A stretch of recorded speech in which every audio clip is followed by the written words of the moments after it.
my name is Alan Lutwin.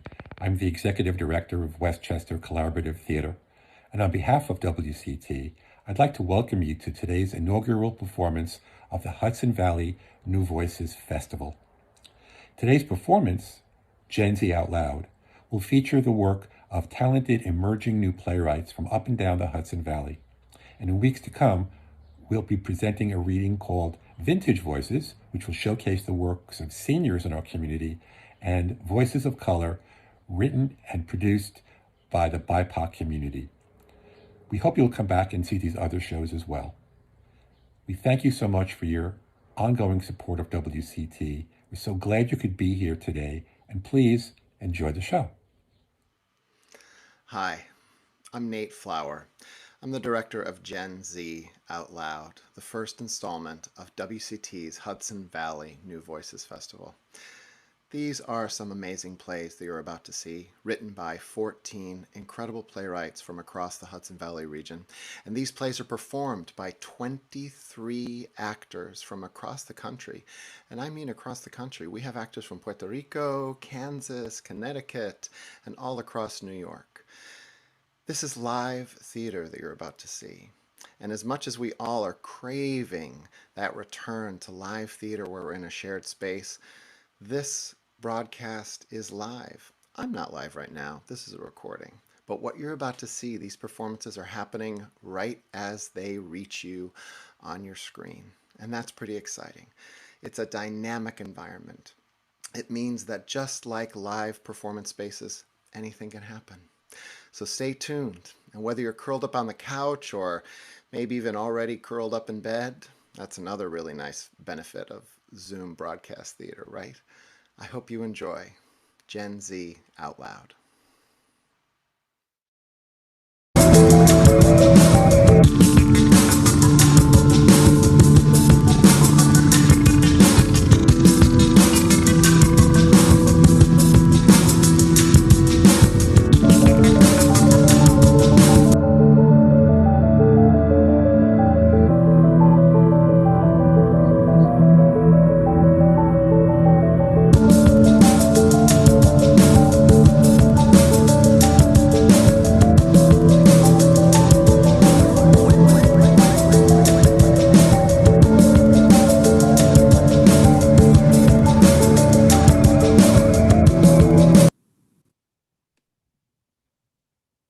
The Boogie Border by Taina Carrion-Perez.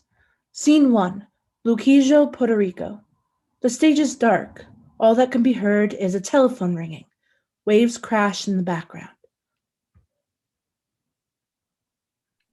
Hola, mi amor, ¿cómo estás? When are you coming home, papi? I miss you. I miss you too, bebé. How's your sister? When are you coming home? We talked about this already. I can't leave because of my new job, remember? Tu mamá sabe esto? Your mother knows you're all coming to New York. I don't want to move to New York. We're not going to have time to buggy board. You said you'd take me on the bigger waves. Mamá no te puede llevar. She can't take you? No, she says she's busy all the time. We'll be together soon, bebé. I just wanted to stay on the beach with you, Mommy and Sierra. Please, can we stay? No, bebé, we can't. Please. I'm sorry, Nayeli, no. Scene 2. It is a bright and sunny day in Luquillo Beach. Nayeli attaches her boogie board strap to her wrist, while Sierra unfolds her beach chair in the center of the stage. Nayeli carelessly drops the beach bag next to her sister. Nellie runs downstage towards the water, but she stops. Mommy said I could ride the bigger waves if you went in the water with me. Sierra puts on a pair of sunglasses and takes out a magazine from the beach bag. I'm not getting in the water. Why not? I don't want to. You never want to do what I want to do. Because I'm not a little kid. I'm on my period. I can't go in anyways. Nayeli dramatically plops herself down next to her sister. Sierra goes back to reading her magazine. Sierra digs through the beach bag, pulling out a $5 bill. Go get an icy or something. Nellie snatches the dollar immediately. Thank you. She starts to jog upstage towards the sidewalk with the boogie board still attached to her wrist, dragging behind her. Wait, you don't have to bring the board. Oh. Sierra turns her attention back to her magazine. Get me one too. Scene 3. Upstage right is an older man with the icy cart. Nellie walks up to him. Buenas tardes. What can I get for you? One cherry and one parcha. Johnny grabs 2 small cups and begins to fill them up. Nellie has her boogie board clutched to her side. Johnny notices. You see that parking lot right there? There used to be an elementary school right there many years ago. And when I was your age, I used to sneak out my class so I could ride my boogie board all day. Johnny points to a storefront upstage left that reads William's Pizza Shop. Don William used to let me hide my board behind the counter so I wasn't bringing it back and forth between home and school. Eso fueron los días más buenos. Wow. Mommy would whoop my butt if I ever did that. Were you good at boogie boarding? Oh, yeah.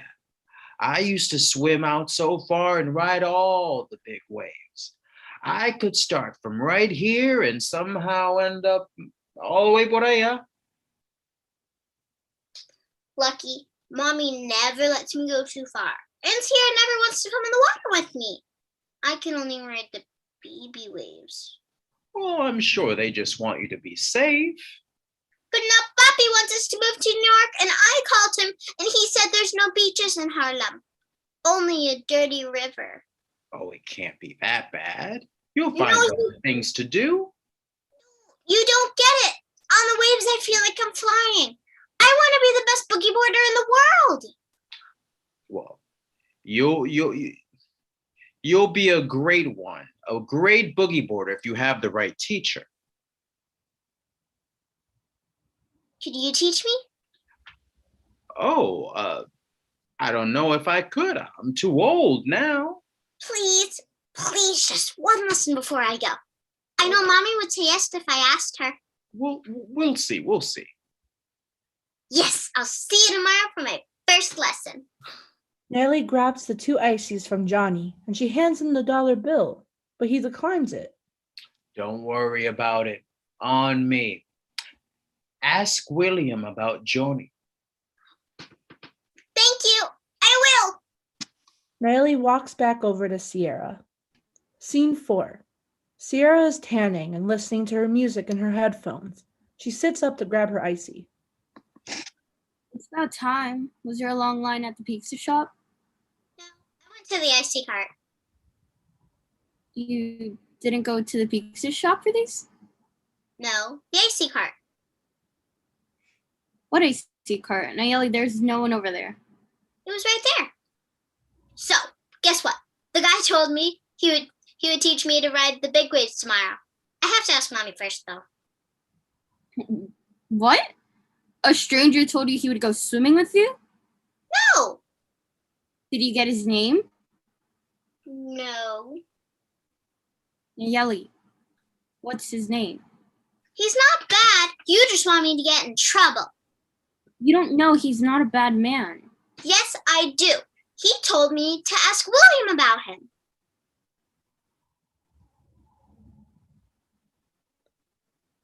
Sierra gets up from her chair and grabs Nayeli's hand. They stomp over to William's Pizza Shop with the Then ice. let's go ask William. Nayeli's boogie board is still attached to her wrist. Scene 5. An older man about the same age as Johnny is at the register of William's Pizza Shop. Sierra storms up to him with Nayeli dragging behind her. Hey, girls, what can I get for you? Did Nayeli come in here a couple of minutes ago asking for ices? I already told you I didn't. No, she didn't. Well, your mama just called in an order for pickup, though. She should be here any minute.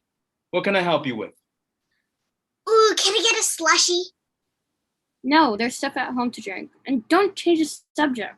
Tell him what you told me.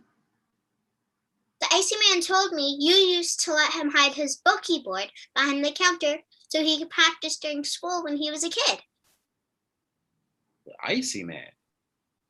Wait, dijo qué? Johnny, do you remember him? Johnny? Huh. Well, he was one of the best boogie boarders I'd ever seen. But I wasn't the one letting him keep his boogie board here during school as a kid. Era mi papá, Don William. Sometimes I'd go with him, though. Wait, your mama hasn't told you about him yet?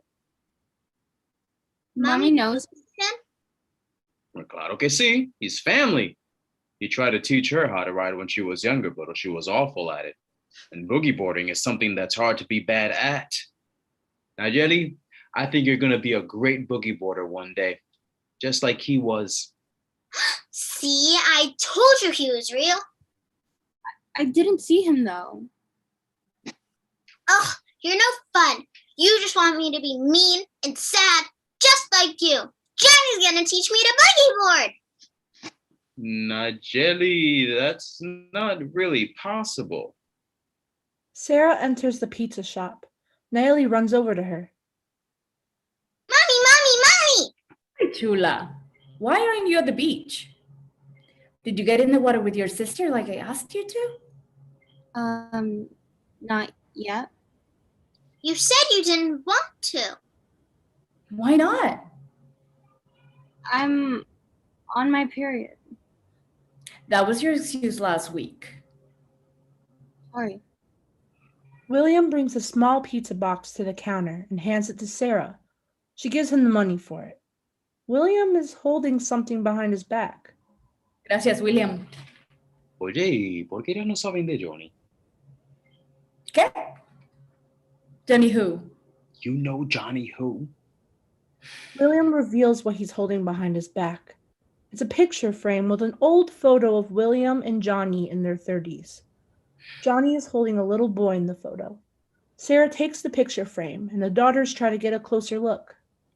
I keep this in my office in the back, mira. I haven't seen this picture in years. You two look Younger. Mommy, let me see. Isn't that Abuelo? Happy showed me a picture of him once. Nayeli, is that your Johnny? Yeah. He told me he's gonna teach me to ride the big waves tomorrow. He told you he was going to teach you how to ride your boogie board? You met this man in person? Yeah? Did you see him too? No, she was busy reading her magazine. Only I saw him. Are you sure? Yes. Are you sure you're sure? Me? Okay, it's just... Wow. What's wrong, Mommy? Nothing, it's just... This is your abuelo, your father's father. You see the little boy he's holding? That's Papi. He doesn't talk about him much, but he was such a sweet man. You girls know Papi and I were neighbors growing up, and I always had the biggest crush on him.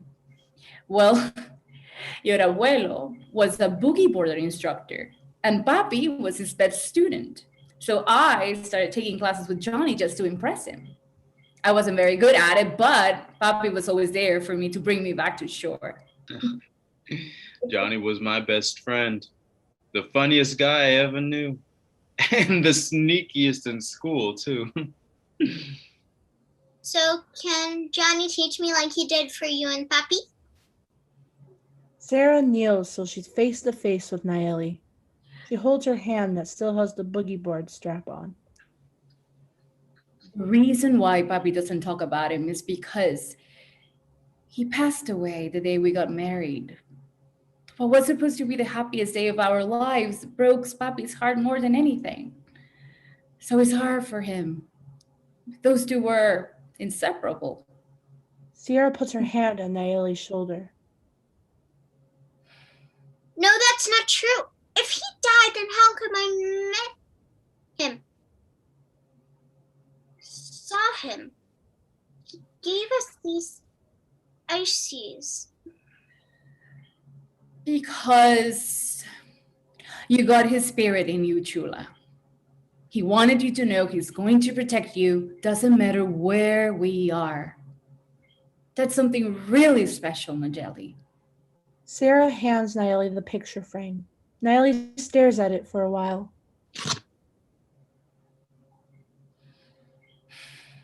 Can we go see him? Of course, baby. Scene 6. Luquijo Cemetery.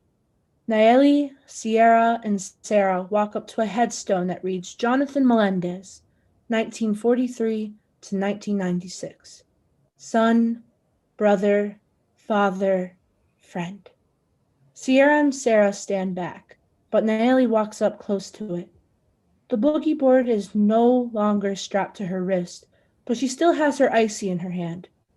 She asks Sierra if she can have her icy too, and Sierra gives it to her. Nayeli sits down on the ground and places one of the ices in front of the headstone. She keeps the other one for herself. Lights fade. The end.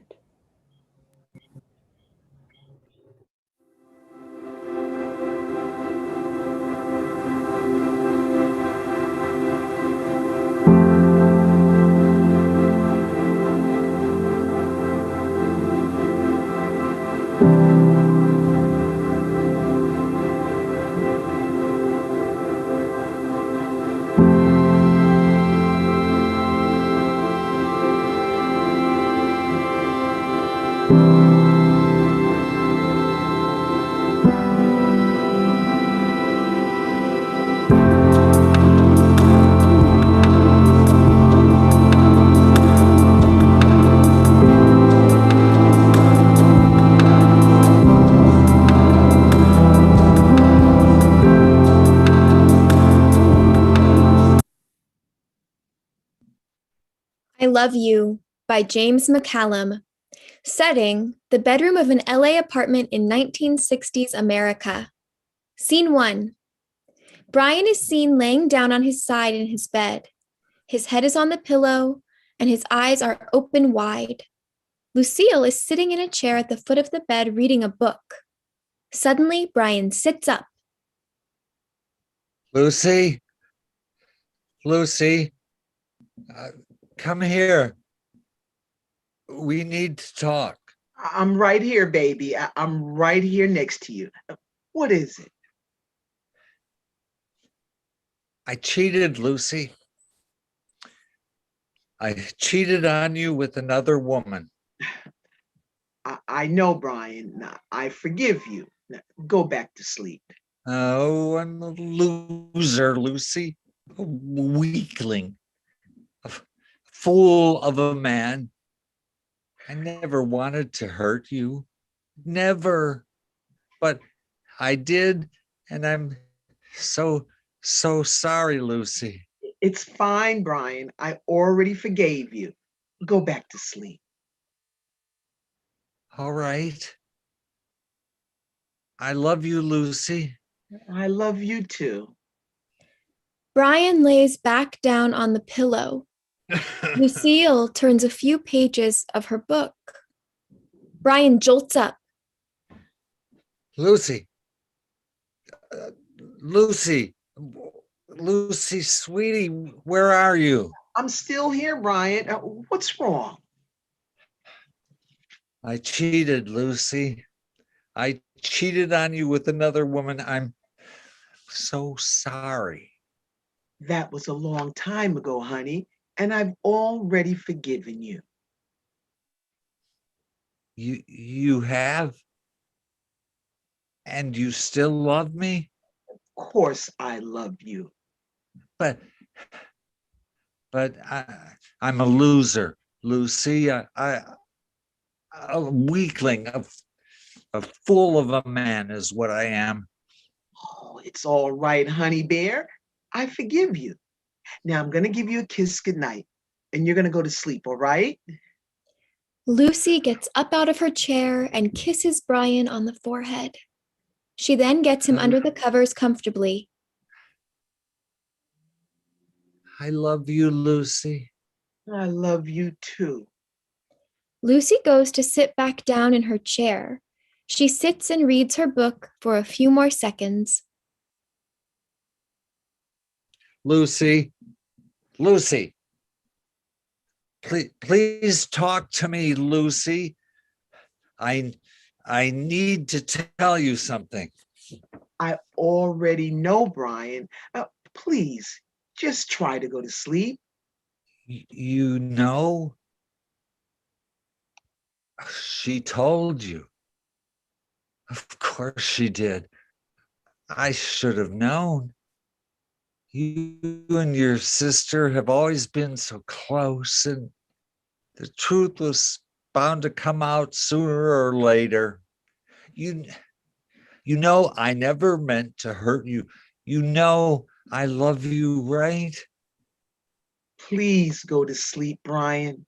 Please, just tell me that you love me. I can't live if you don't love me. Lucy, my love, please. Of course, Brian. I will always love you. Thank you, Lucy. I love you too. Now try and get some rest, yes? Lucy. Brian. Where is your sister? Where is Evangeline? She's gone, Brian. She's died. What? No. No, I just saw her. We just, how did she die? Brian, dear, please, don't worry about that now. You have to sleep. I said I loved her. What? What did you just say? I loved her. I was gonna marry her, and now we'll never be together. Lucille tries her best to hold back her own tears as she rubs Brian's head. Shh, it's okay. It's okay, Brian. I know that she loved you very, very much. And I know you miss her badly. I miss her too, you know. She was the love of my life. Brian, please don't say that. She was. I loved her so much, and now she's gone. Okay, honey. Okay, now. Why don't you try and get some sleep? It might help you feel better. Okay, I'll sleep. Okay. Good night, honey. I love you. I love you. Did you hear me, darling? I said I love you. Did you hear me? Okay. See, I knew you were tired. You must be asleep already. I'll leave you be then. Lucille turns off the lamp next to Brian's bed. The stage goes black. Footsteps can be heard as Lucille walks away from the bed. She stops walking when Brian speaks. Lucy, please. Shut up. Where are you? Shut up. I have to talk to you, Lucy. Shut up. Please, I Shut love up. you. I love you, Lucy. Shut I up. love you.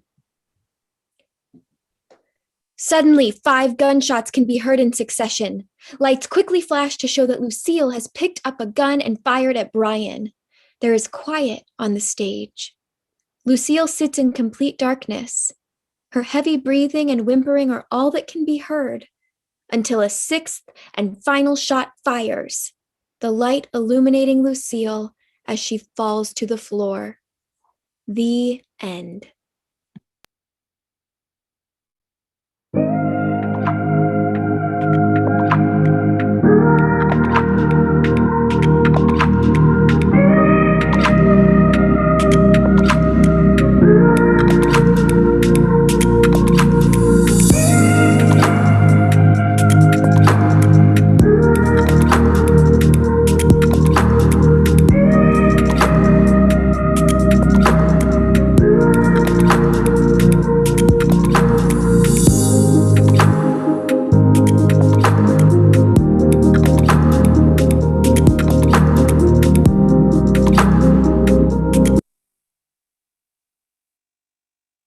Hazy by Lillian Perez.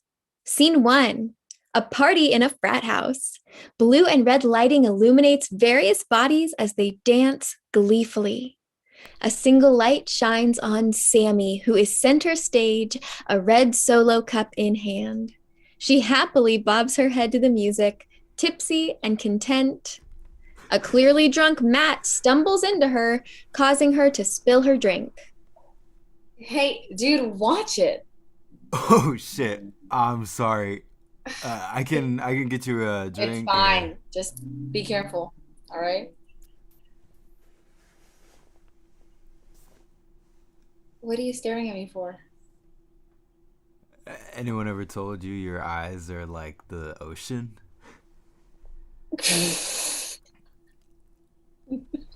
No, totally never heard that one before. Dang! Guess I need to up my originality. No. I mean, like, I've literally never heard that one before, considering my eyes are brown. Oh shit! Man, I could have sworn they were blue. Nah? Better luck next time, I guess. Either way, they're very beautiful eyes. And you are very drunk. You're not? You know, I'm not necessarily sober, I guess. God. Oh, okay. I never asked her name. Does it matter?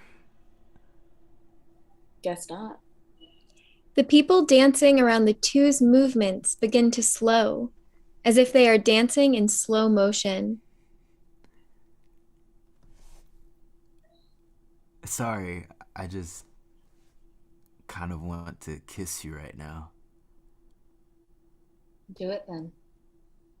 They press their lips together. The party music begins to distort. The light that is illuminating the partygoers dims until only Sammy and Matt are visible clearly and the rest are silhouettes. The light on the two begins to dim as well, and a heartbeat is heard. Louder, louder, faster. The sea of people engulfs Sammy and Matt until you can no longer see them. The music and heartbeat is almost overwhelming. Okay, wait, stop. The dancing bodies begin to speed up. Hey, please stop. I don't want to do this. The blue and red lights comes back and the dancers are moving frantically now. Oh, that hurts. No, stop. The dancers pause. The music stops abruptly. Everyone runs off stage, leaving only Sammy center stage. She is sitting on the floor, her knees to her chest. Her breathing is frantic and panicked. She sobs. Jalissa runs on stage, seeing Sammy on the floor. Hammy! Jesus, I was looking all over for you. Sam, what happened?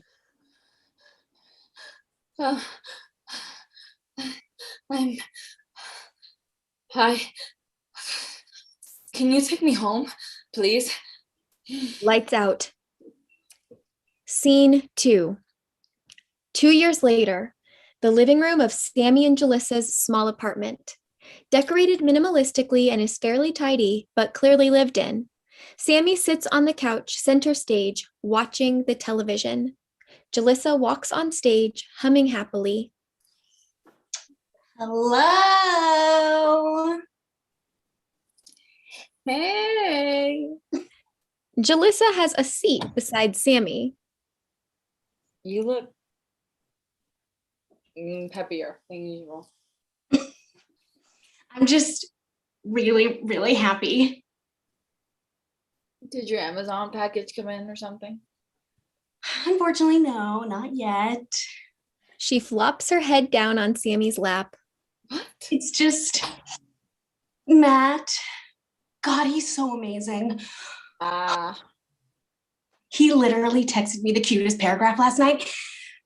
He told me he loved me. Through text? Yeah. Wait, is that like bad or something? Nah. Okay. Okay, good.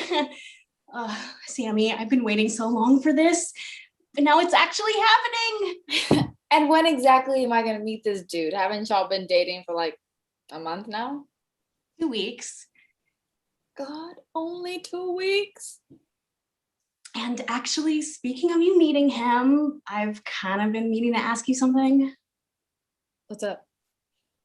Well, I was wondering, and it's totally cool if you say no, but I was wondering if maybe he could come and stay with us for winter break. And I get it if you don't want some random guy coming to stay with us, and like that is totally super, super fine. And I mean, I'd be cautious too. Plus, I know what it's like for you with new guys and all. And like, it's totally fine. Melissa! What? It's fine. It's cool. Like, I don't have a problem with him staying with us. Wait, really? Of course. If he makes you this happy, he must be a great guy. He's more than welcome to spend winter break with us. Oh, you're the best. I know. Oh my God. I have to clean. I have to like get everything ready. I have to dust. Since when do you dust? Since now. Lights out. Scene 3. A few days later, Sammy lays on the couch, holding a pad of paper in her hands.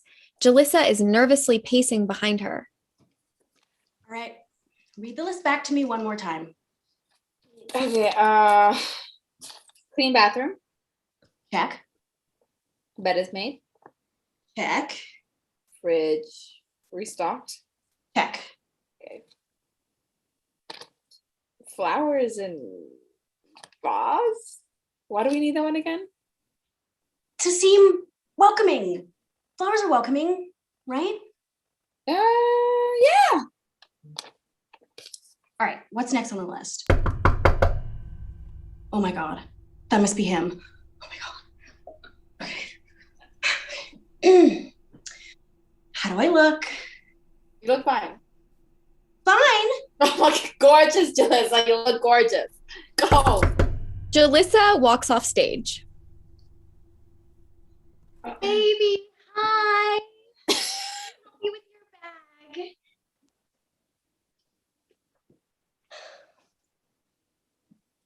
Sammy, meet Matt. Everything freezes. The same blue and red lights from the party illuminate the stage. A drone is heard. Sammy's chest heaves as her breathing starts to quicken. You good? The light quickly shifts back to normal and the droning abruptly stops. What? Are you okay? Yeah. I'm okay. Well, it's nice to meet you. He raises his hand to shake hers. She lifts a shaky hand and places it in his. I'm sorry. I'm gonna go lay down. Sammy rushes off stage. I I think she likes me. I'm sorry, she's literally never like that. All good? Is she sick? I don't know. I'm gonna go check on her. Hey, Yeah? I'm really happy we're spending this break together. I am too. Like, really happy. I've never met anyone like you, Jalissa. Shut up. Before I start sobbing. I love you. I love you more. She squeezes his hand and briskly walks off stage. Lights out. Scene 4. The next night. Matt stands by the couch, leaning on it. He is on the phone with one of his friends. I wish I could go, dude, but I'm staying with Jalissa this break. Yeah, it's chill, I guess. I'm getting some play at least. Her roommate's weird as fuck, though, not gonna lie. I don't know. She just doesn't like me for whatever reason. Total bitch, dude. And like, most females are kind of bitchy, but this one is unbelievable. Yeah, man. So, what are y'all doing at the party? Vanessa's gonna be there. Hell yeah. Whatever. Who knows? Maybe I'll sneak out and join you. I'm just joking, dickhead. I gotta be a good boyfriend or whatever. Oh, you're just mad I could get cuffed before the holidays and you couldn't. Huh? Yeah? Uh-huh. Okay. Alright, talk to you later, bro.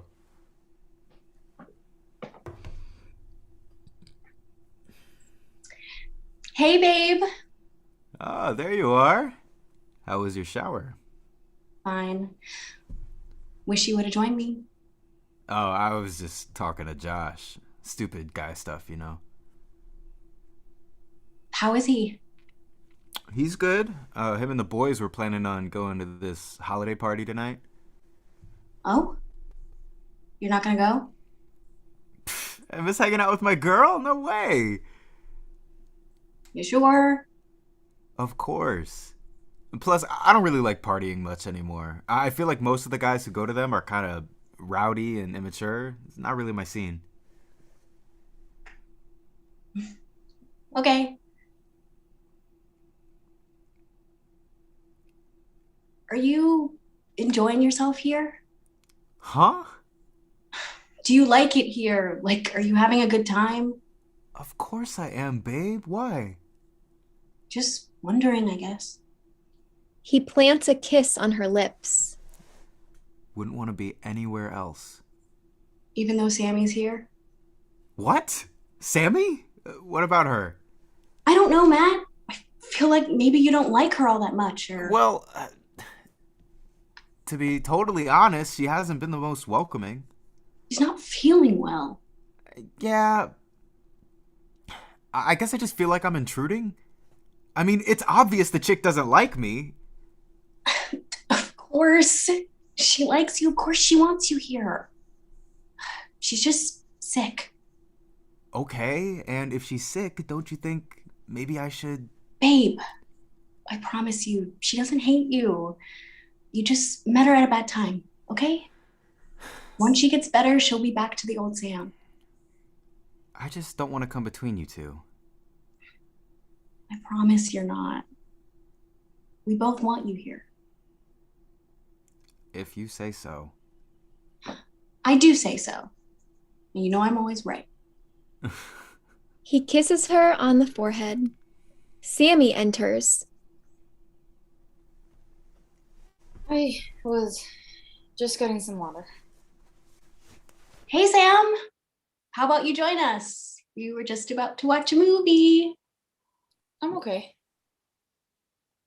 Please? Okay. Sammy makes her way to the couch, squeezing in beside Jalissa. Oh my God. You know what we need for this? A blanket. I'll go grab one from my room. I can go get it. You just sit your sick ass down and relax. I got you.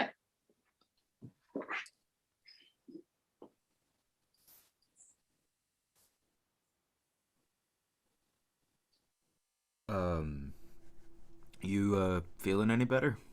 No.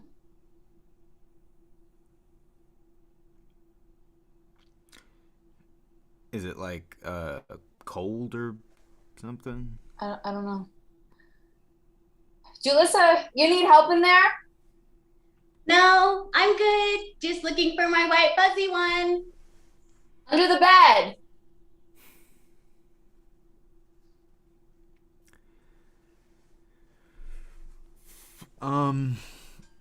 Do you not recognize me? What?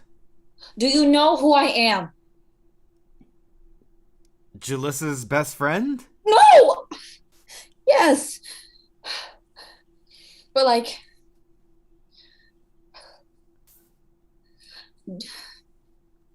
don't you? Do you? Sammy?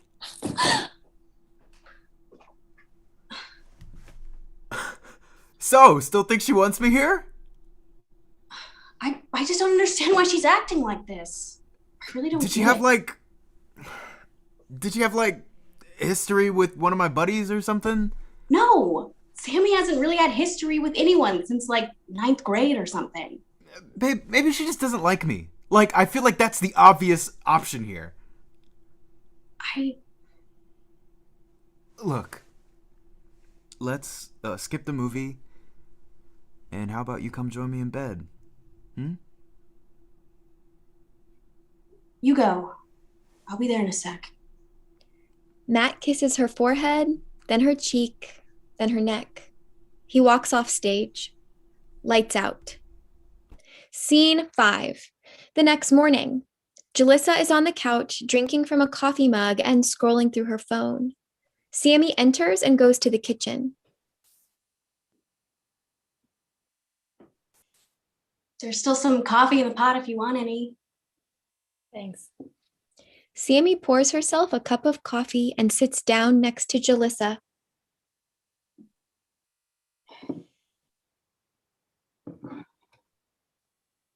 Is Matt still sleeping? No. He actually went to go get us bagels. Isn't that sweet of him? Yeah.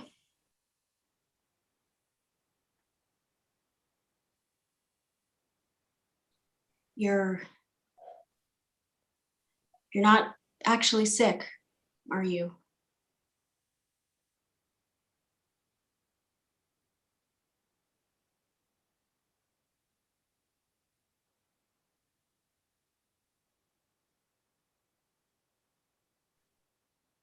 What do you mean? I don't know. You've just been acting weird and... Julissa, I told you I'm not feeling well. I know you told me that, but... Can I ask you a question? Yeah. How do you feel about Matt? How do I feel about him? Like, do you like him, is what I'm asking. Sure, I guess. You guess? I don't really know what you want me to say. I want you to say something. God, this whole week you've been acting off. And if you don't like him, you can just tell me. Honestly, I won't mind. Just tell me. Tell me something. Anything is better than whatever it is you're doing. It's not that.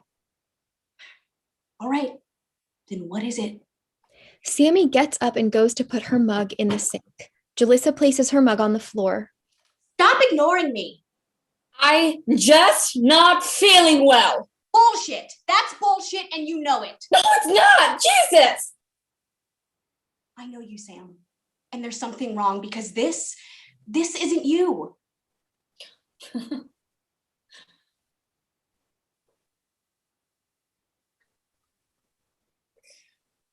Why can't you just be happy for me?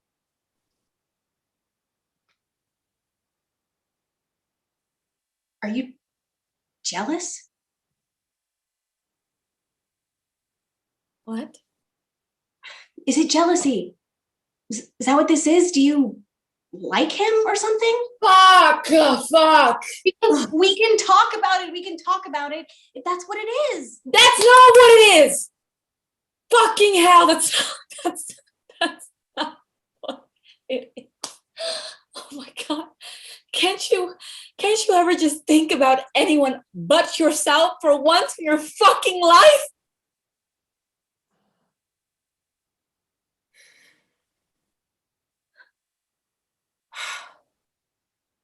I don't understand you. No, you don't. The sound of the front door opening is heard. Matt walks on stage with a bag of bagels. Everything okay? Get back in the car. We're leaving. What do you mean? Go in the car. Oh, okay. What are you doing? You heard me. I'm leaving. Leaving where? Leaving! I don't know, to Matt's place, maybe? I'm sick of feeling uncomfortable in my own house. Julissa, wait. What?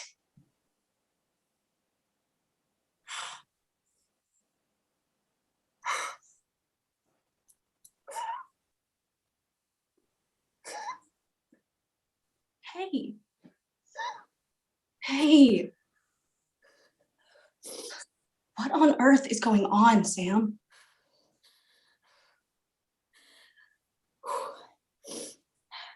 Please don't leave me.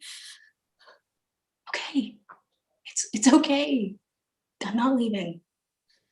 She leads Sammy to the couch and sits her down.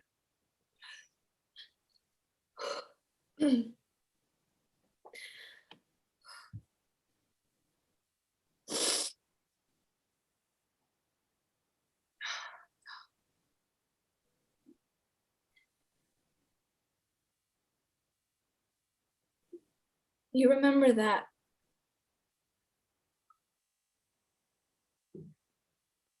frat party freshman year? You found me crying in the bedroom, and I wouldn't tell you what happened. Yeah. I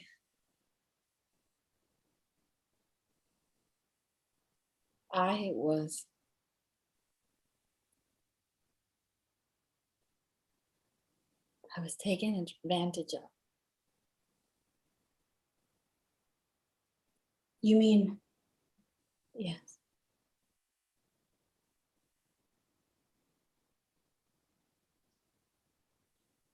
And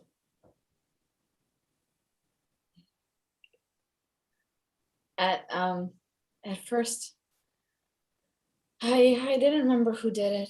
The adrenaline, the alcohol, the dark room. You know, maybe I blocked his face out of my memory, but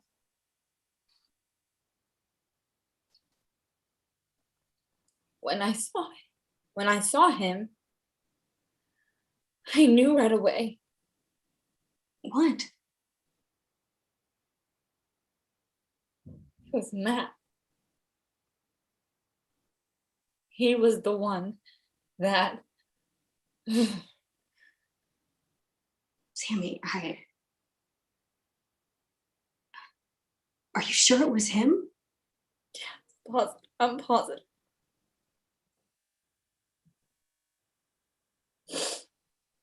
Why didn't you tell me? Because you were happy.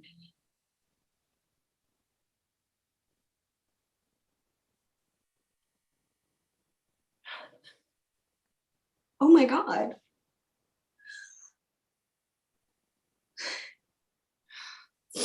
I'm sorry. I'm so sorry. They both cry in each other's arms. After a while, Julissa pulls away.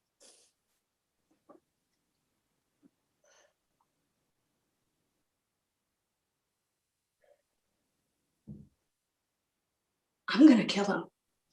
The front door is heard again. Babe, I can't leave the car running that long.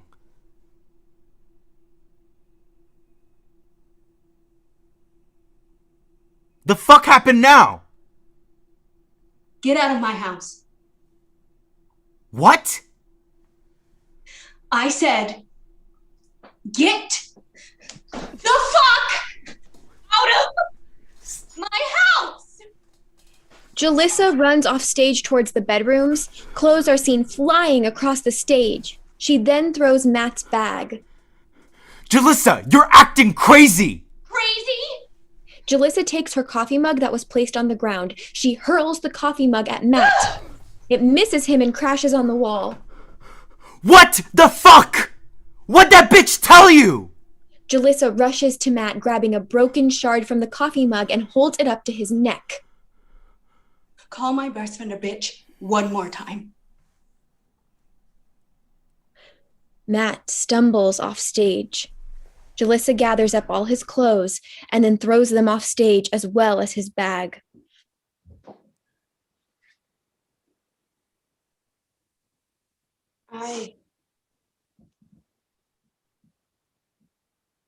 He's never going to touch you again.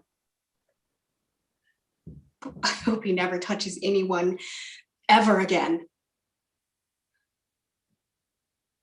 Thank you.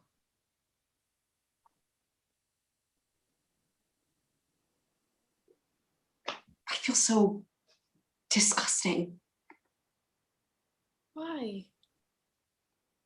I brought a man into our apartment that hurt you. You didn't know. I didn't, and that's the worst part about it. You had to silently go through all this pain. Meanwhile, I was.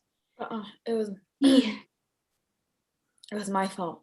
It was my fault for not telling you.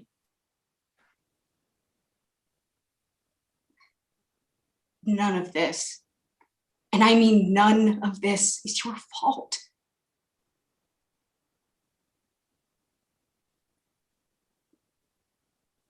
There is nothing. Nothing you can't tell me, okay? And I'm sorry for reacting the way that I did. I was such a bitch to you, and Don't be sorry. I am. Jalissa, you didn't know. That's not an excuse.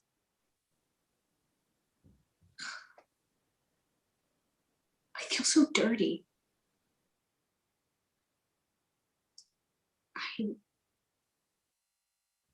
I feel so, I feel, I don't.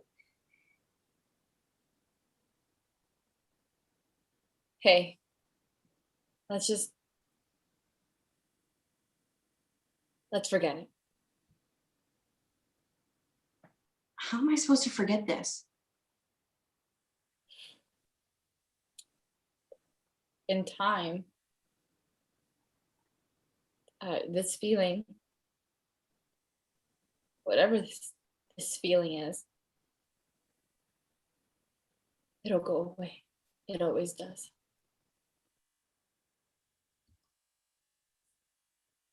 But what about for now?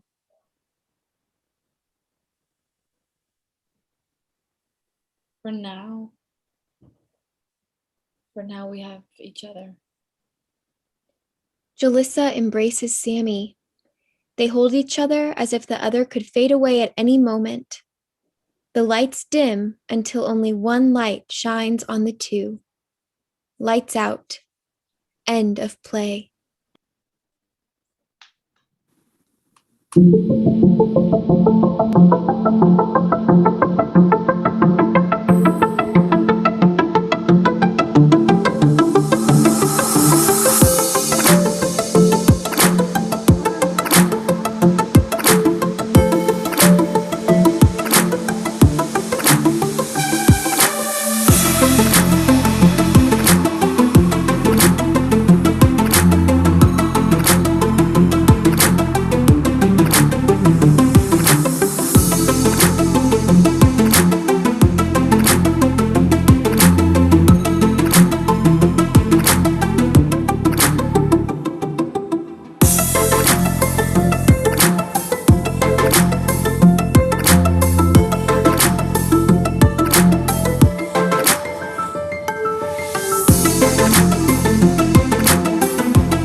The Rest of Our Lives by Catriona Bellew. Scene 1. Lena sits at a small square table in a tight red dress. The table is lit by a singular candle, and the seat across from her is empty. The bustling sounds of a crowded restaurant can be heard. Thomas appears from off stage in an expensive-looking suit and approaches the table with 2 drinks in hand. The music quiets as he sits down.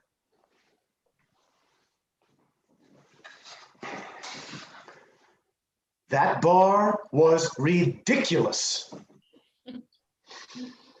20 minutes for 2 drinks. Ah, yes. This is for you. Thomas passes a fancy-looking drink to Lena across the table. And what is this? Does it matter? Lena takes a small sip.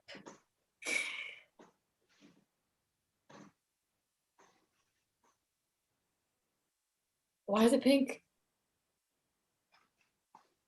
Does it matter? Lena takes another sip. Oh, wait.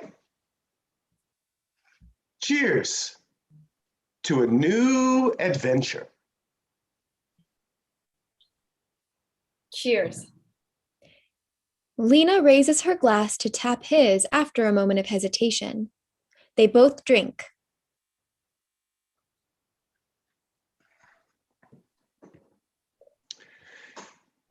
I know it's not easy to buy in. I know that.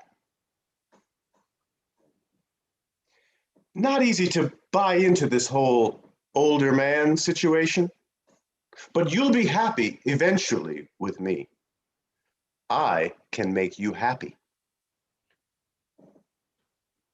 You'll feel safe with me. I appreciate that. Thank you. You won't even have to think of those pesky medical bills anymore. I got them. Aren't you glad your mother was lucky enough to have me as her doctor? Without waiting for a response, Thomas looks around the restaurant, absorbed in his own thoughts. Where is that waitress? Jesus! Doesn't she have any sense of who needs to be served? Who's important? Thomas beckons for some unseen waitress. Then he returns to Lena and puts his hand on top of hers. God, and aren't I lucky to have you? The loud sounds of the restaurant fill the stage once again. Lights dim. Thomas and Lena both rise from their chairs with their drinks in hand. They both exit the stage on opposite sides briefly while the restaurant noise still plays. When they re-enter, Thomas is wearing a different suit and is tying a new tie. Lena has a new dress on, but it is unzipped. She gestures for Thomas to zip it, but he shakes his head and points to the direction off stage. Lena rolls her eyes. Lena exits the stage as Thomas continues tying the tie. She comes back a moment later in a different dress with 2 glasses of wine in her hands and stands in front of Thomas with her back to his front. He zips her dress, then they both resume their spots at the same table. Fade to black. Scene 2. It's 2 months later, and Thomas and Lena sit in the restaurant in these new fancy outfits. The 2 glasses of wine sit in front of them. The bustling sound of the restaurant plays for a moment while the couple sits there silently drinking until it dies out. Always so busy here. Why do we come here again? I like it here. Thomas places his hand on Lena's leg under the table. Our arrangement, dear. You like it? Listen, Thomas, No, listen, Lena. I know you don't need the money as much anymore. I know it's not absolutely necessary. But don't you think you owe it to me? I've helped you out a lot these past 2 months. I've treated you well. Think of all that I've given you. Lena grabs both of Thomas's hands across the table and is shaking her head. She picks up both glasses of wine on the table and gives one to him, encouraging him to drink. Thomas, be quiet, please.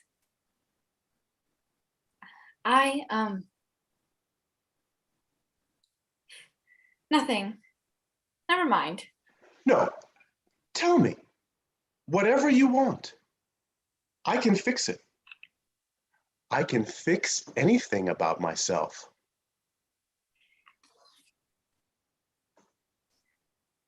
You've given me a lot. Thanks for that, really. You've helped my mom, you've helped my family so much, and these 2 months have been lovely. Thomas slams down his glass of wine. It's just sometimes you treat me like a child. Maybe we can keep doing what we're doing, but not like this. I don't think I can continue like this, feeling like I constantly owe you something. When do I not? Anything. Anything for you, my Lena. We're turning over a new leaf, me and you. It's going to be good. Just you wait and see. Just give me 2 months. No, 1 month. Just give me 1 month and we can see how you feel then. I swear, we'll be good for one another.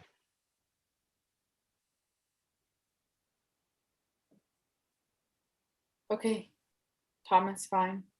1 month. But in 1 month, if I feel the same, or if you don't treat me like a real person, like a real adult, don't fight me on it, okay? Just don't fight me on ending things. Just don't. I don't treat you like a... That's fair. Very fair. I'll let you be if you continue to feel this way.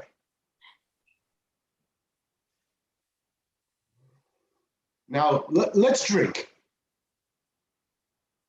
To us. And a fresh start. Thomas and Lena raise their glasses and clink. The noise of the restaurant returns. Lights dim. They both stand and exit the stage on opposite sides just as last time with their glasses in hand. Moments later, Thomas re-enters focused on tying another new tie. He pauses in front of the table, then retreats off stage and returns with 2 glasses and a bottle of champagne. Lena then comes on stage in a new dress, stopping a few feet in front of Thomas, causing him to look up. She gestures to her outfit. Thomas nods in approval, and they sit down at the table. Fade to black. Scene 3. 1 month later. We've seen this before. Same restaurant, same table. Same restaurant sounds can be heard. Lena and Thomas wear these new clothes. The bottle of champagne is on the table and a glass in front of both Lena and Thomas. The stage goes quiet. So, 1 month later. Time to have our conversation, I suppose? Yes, it is. It's been good, hasn't it? We had a really good month together, no? You know I love you, dear. I don't want to lose you. Especially since we've had this great month together. Because really, it's been great, hasn't it? Lena gestures to the champagne bottle. Okay. A little presumptuous, isn't it?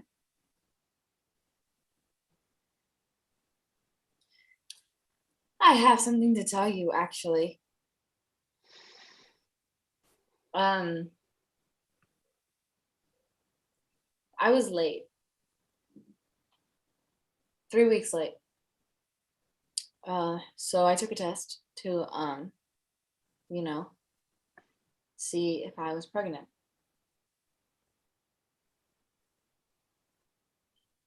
And,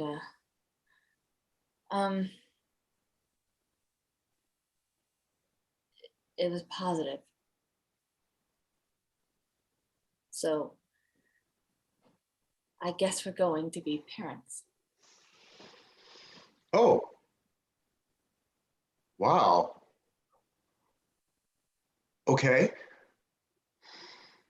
This is great news.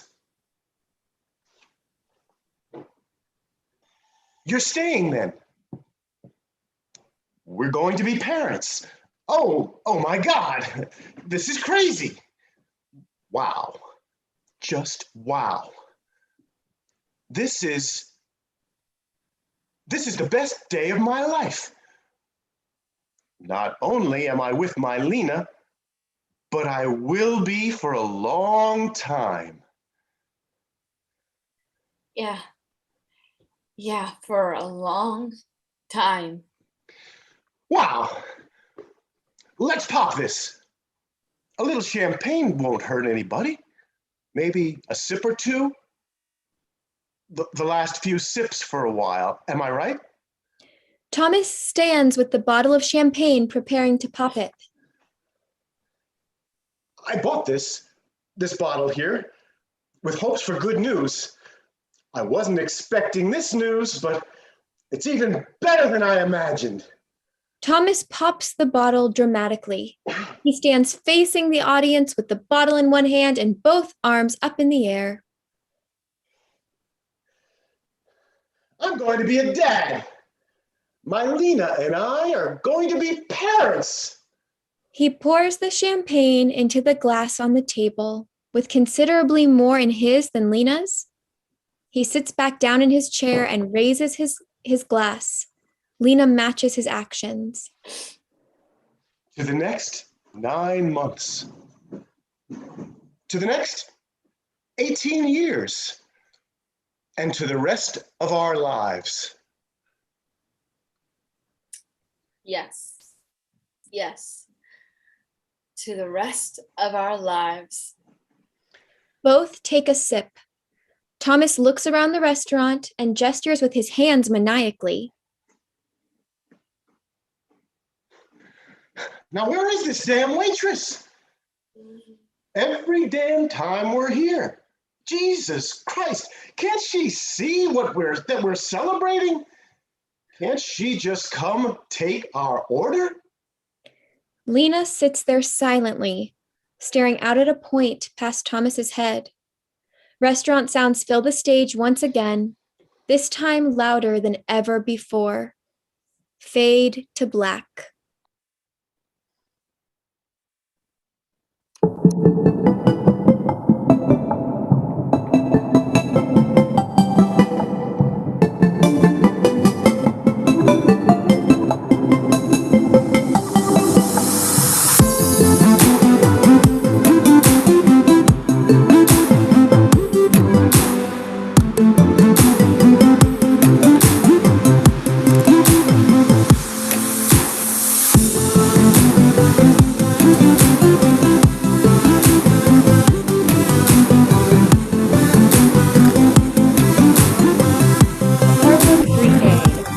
Zoe Beede.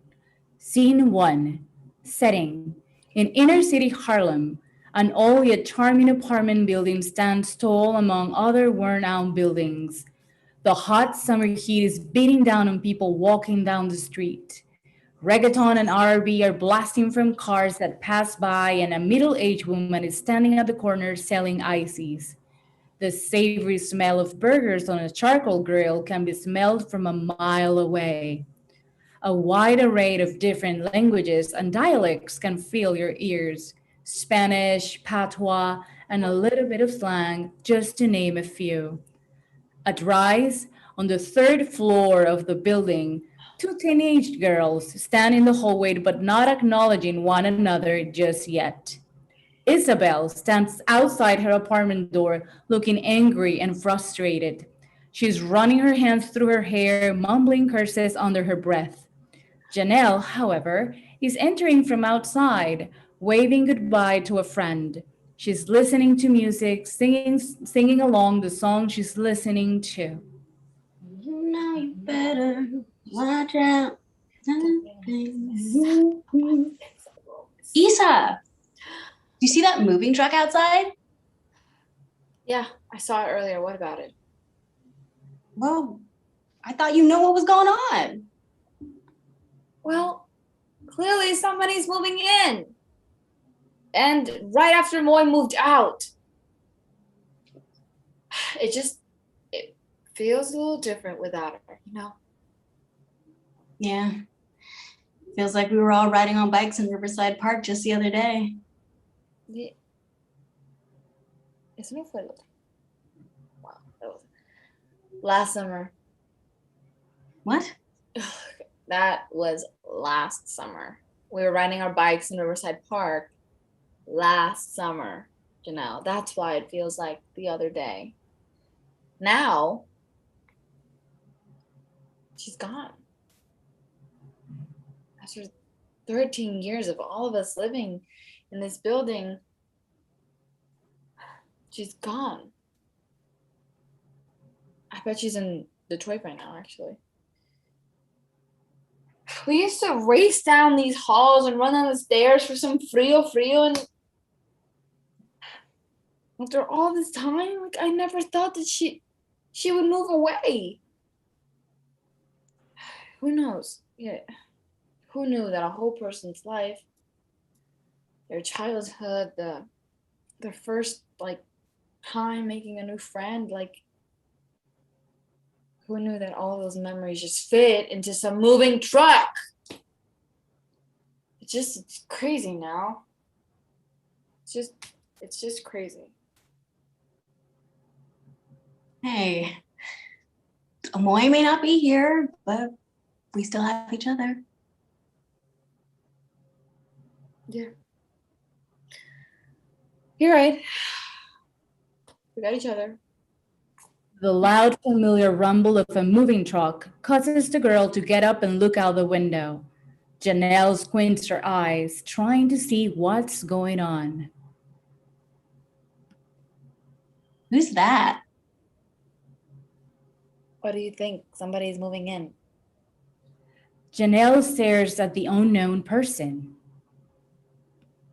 Wait, is that a he or a she?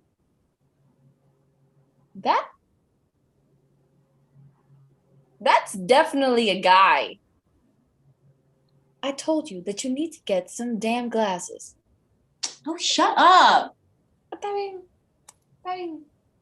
A new boy is moving in? Yeah, I guess so. You know, maybe he'll be pretty cool. Maybe he'll be just like Amoy. Maybe he'll be different, aside from him being new and all. Yeah, let's hope.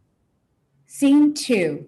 The lights dim to transition to Moy's old apartment / Aaron's new apartment, apartment 3A. A few days had passed since Isabel's and Janelle's conversation. Janelle and Isabel's are now standing in front of Aaron's apartment, debating on knocking on his door. All right, so which one of us is knocking? Let me think. You! It was your idea in the first place. Well, excuse me for wanting to be nice. Well, excuse me for not wanting to knock. Okay, you know I don't like talking to new people. Isa, please. No. Isa. No. Isa. No. Isa. Que dije que no. Que no Isa. quiero. Que no quiero. Isa. Quiero. Oh my gosh! Fine. Fine. I'll knock on the door. But the next time you have an idea, You will carry it out yourself. You feel me? Isabel knocks on the door and waits for an answer. After waiting for a minute, a boy about the same age as the girls answers the door. Hey, can I help you guys? Isabel looks Aaron up and down. She sizes him up, one hand on her hip. I'm sorry, you're the one that's new here. Why would we need your help? Nah. We just wanted to say hi. I'm Janelle, and this is my friend, Isabel. Yo. We just wanted to get to know the new kid. Oh, well, I'm Aaron. I'm guessing you guys want to come inside? Kid Diablo, why would we want to come into your fucking apartment? I don't even know. Aaron walked inside the apartment, the girls walking in right after. Eventually, the group of teens settles down in the living room. So, how long have you guys lived here? Our whole lives. Seriously? Yep. And as far as I'm concerned, I plan on living here till the day I die. Mm-hmm. Wow. I couldn't live in this neighborhood my whole life. No offense. None taken. Hold up. What was your old neighborhood like? Different from this. But hey, at least it's pretty cheap to live over here. Plus, the place is way better than it used to be. I'm sorry, what? If you lived here all your life, you should know better than anyone that this neighborhood isn't perfect. I know you've seen all the articles about this neighborhood. You probably lived through it. It wasn't clean. There was barely anything for kids to do. Look, I know it wasn't perfect, but it's still my home. Hell, if I'm being honest, people like you are the people that change the neighborhood. What do you mean, people like me? People who act like a neighborhood can't be someone's home if it doesn't meet your standard. I doubt this neighborhood met anyone's standards. Things are 10 times better than it used to be. It's safer. There are more things to do. You guys don't have to sit around all day in your apartment. Now there are affordable things for teenagers to do.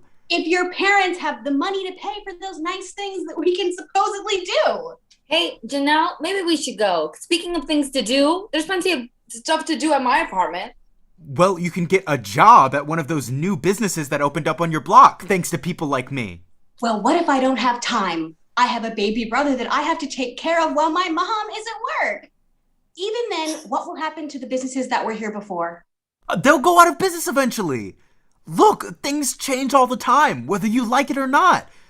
Maybe this neighborhood is changing for the better. This place just hasn't reached its full potential and maybe requires a few people to move out for that to happen. Some businesses have to make way for new business. That's the way things are. As the neighborhood changes, so do the people. And if they can no longer afford to live here, too bad. There are plenty of other places to live in. I've moved plenty of times. Yeah, things may be different, but maybe if you just become a little more open-minded to change, you may like the new change. What if that change takes away people you care about? Well, I guess they had to make that sacrifice for the better of the neighborhood. How can you even say that? From your point of view, things can be going perfectly. But while you are sitting in this nice apartment, people are struggling to stay in their home. People aren't being directly forced out, but the rent will force them out eventually. This very apartment used to be our friend's home, and while she was here, she was struggling to stay in this building. Even when her dad had 2 jobs, her family still struggled. All because of people who don't care about the people who built the community before they even thought of looking at our neighborhood. And do you know what the funny thing is? The funny thing is that when the rent gets too high for you and all the older people have moved to a community that is far worse than this one, after you turned up your noses and would not even think about moving there, the cycle will continue and more people will move in and turn the neighborhood around until the same thing happens again and again and again. Well, change is a part of life. If you can't handle change, that's too bad. Because guess what, Janelle? Life is always going to change. And maybe, just maybe, that change won't be exactly what you want. Janelle is face to face with Aaron. As a result, Isabel gets up and stands between Aaron and Janelle. They exchange glares at one another. Isabel puts an arm between them. She pulls Janelle aside to try and defuse the situation. Janelle, fall back. He is entitled to his own opinions. If that's what he believes, so be it. Let's just go, okay? We can go back to my apartment, eat empanadas, and watch a movie or something, okay? Yeah. I think it's about time that you leave. Janelle and Isabel walk out the room, slamming the door behind them. As the girls walk away from the apartment, they begin to talk about what movie they were going to watch and how much food they were going to eat as they exit stage left, the lights dimming as they walk off. Scene 3. The girls are sitting in Isabel's living room eating empanadas and watching a movie. The sound of the TV can be heard in the background. As the movie plays in the background, the girls begin to discuss the previous argument with Aaron. Man, I swear I could have punched him right there.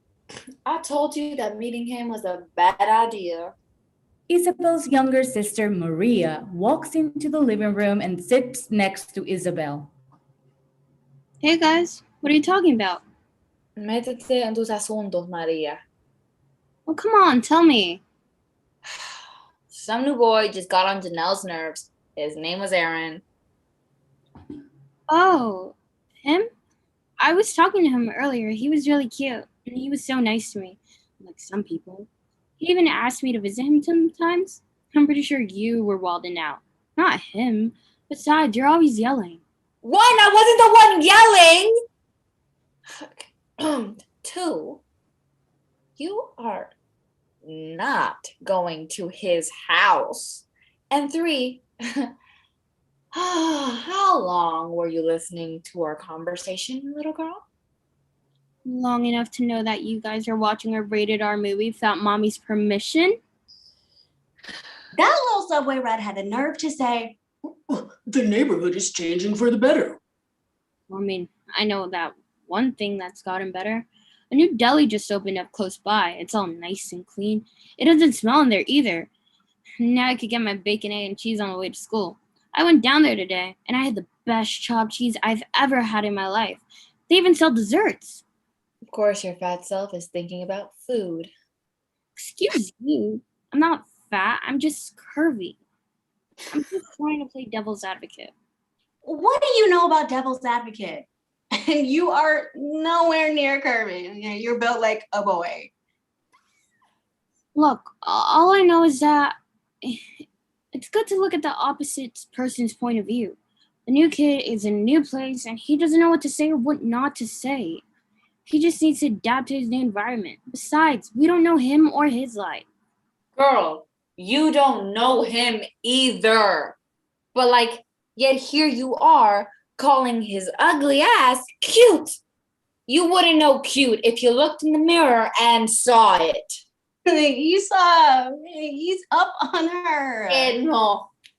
She just has a crush. Look, Maria, I love you, but no matter where you're from, you should know basic human decency. Look, maybe he's just opinionated. Yeah, right. He's still a little subway rat. I should have smacked him when I had the chance. Wait a minute. Okay, I thought you were a pacifist. You were the one who wanted to make new friends and to give people a chance and to all come lovey-dovey. Still, I should have smacked him. Hold up. Janelle, didn't you say the same thing about that little boyfriend of yours? At first, how you hated him? I'm sorry, what did you just say? Maria, get out! Then give me that empanada. Didn't you just have a plate of rice and beans? I did, but I'm still hungry. You're gonna get bigger than you already are. Isabel hands her little sister her empanada. Thank you. Yeah. No problem. Vete. Fuera. Ahora. Maria leaves the room, happily eating her empanada. God, she's annoying as a mess. But seriously, that's just the way he thinks.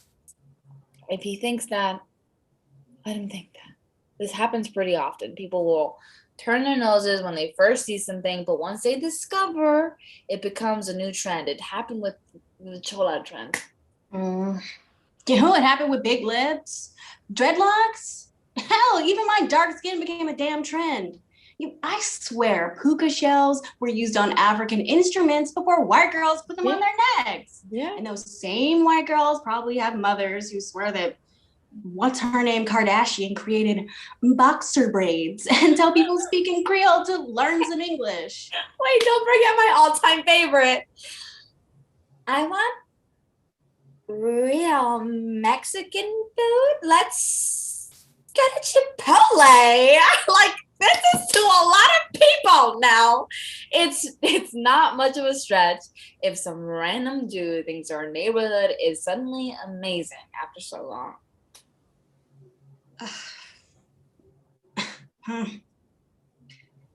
Well, when you think of it like that, it really isn't much of a stretch. See? That's just the way things are. And the way things are looking, it's probably going to stay this way for a while. So, sadly, we're just going to have to just deal with it. Yeah. Yes, you're right. Lights fade, end of play.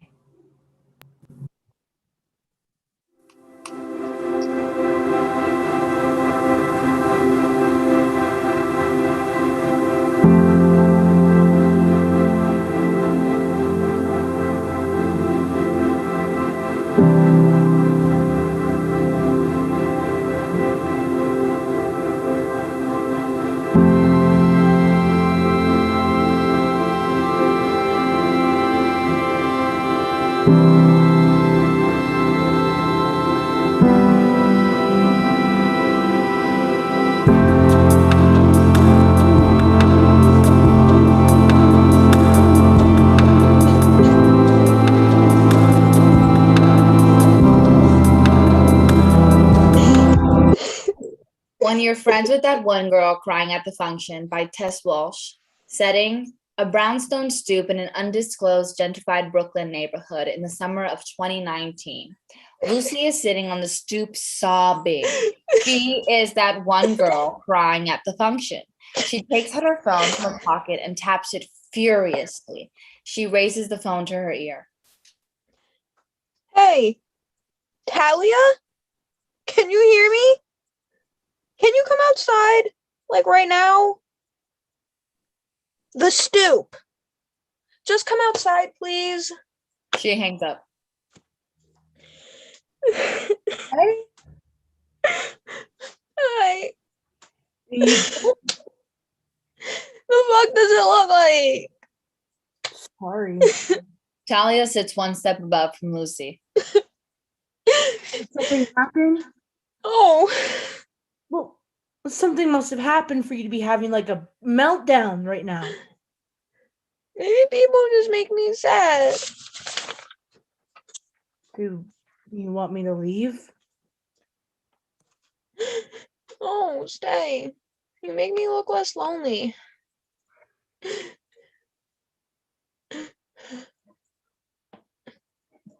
What about them makes you sad? I'm not sure about the entire population yet, but the people inside, they have no idea how short life is. They still think they're destined to live forever, absolutely invincible, and maybe they're right, but I'm too empathetic. I care too much about people who've probably never even thought of me. I put the weight of other people's lives on my shoulders while neglecting my own. Maybe that's why I'm so sad. Do you see yourself living a long life? And I try not to think about that, but I hope I do. Fall in love, have a family, maybe move to Westchester and live my white soccer mom fantasy. I don't think I ever have. Maybe I only exist to observe the life of others. Talia puts her arm around Lucy's shoulder.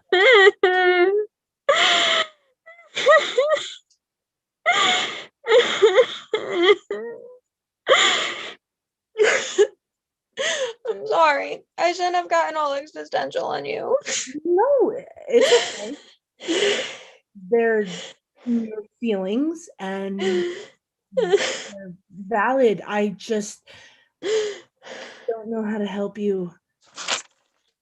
I never felt like I was just watching. Haven't you ever felt a part of something? Oh, never have. Never will. Lucy dramatically flops into herself while Talia apprehensively pats her on the back. Enter Olive.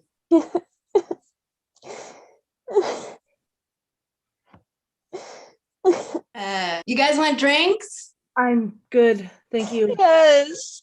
Olive does a smooth pivot back into the house.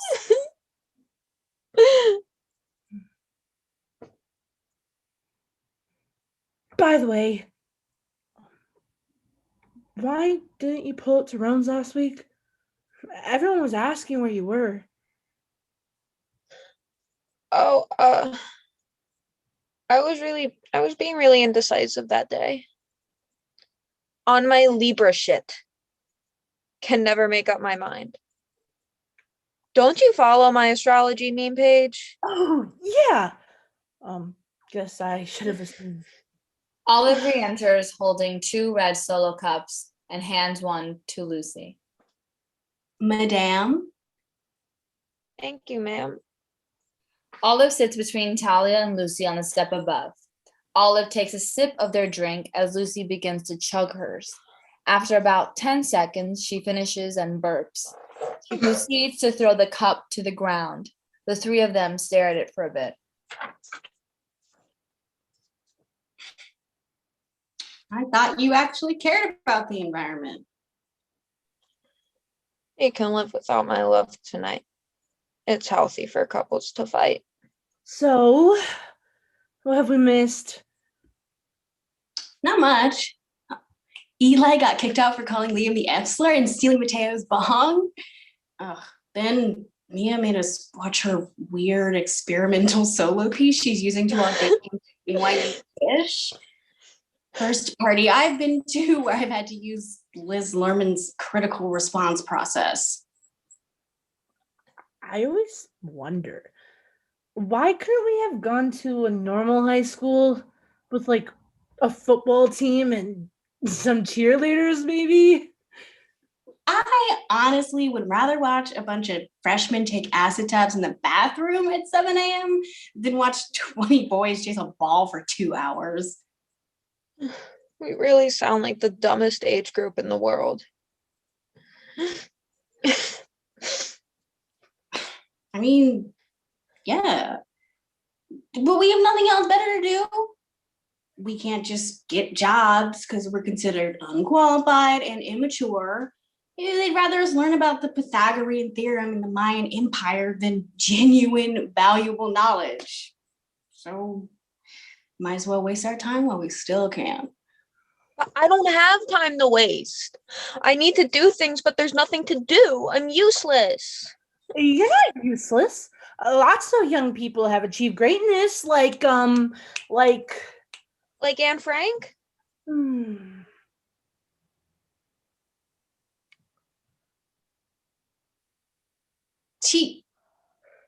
She was killed before she became known, like was fully sent to a concentration camp and died. They all died before achieving greatness. Saints, witches, all persecuted because they knew too much. There are more now, though. Like that Greta girl. She doesn't even go to school because she's like saving the world. Because she became clinically depressed because of our planet dying. She's doing what most people wouldn't dare to do and continues to be treated like a baby. She'll probably die for our planet since nobody else will. Ouch. It's true.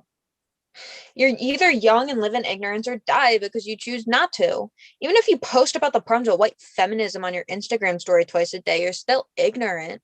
You're not actually putting your life on the line because it compromises too many of your own needs. If people actually cared, they'd be in Botswana teaching girls how to make their own tampons right now. Lucy takes a swig of Olive's drink. No, Lucy. Most girls in your place would be crying over their best friend hooking up with their ex, but right now you're crying over. I don't even know at this point. Yeah, facts. Why are you even crying? I guess I'll tell you guys. What is it? Yeah, what's up?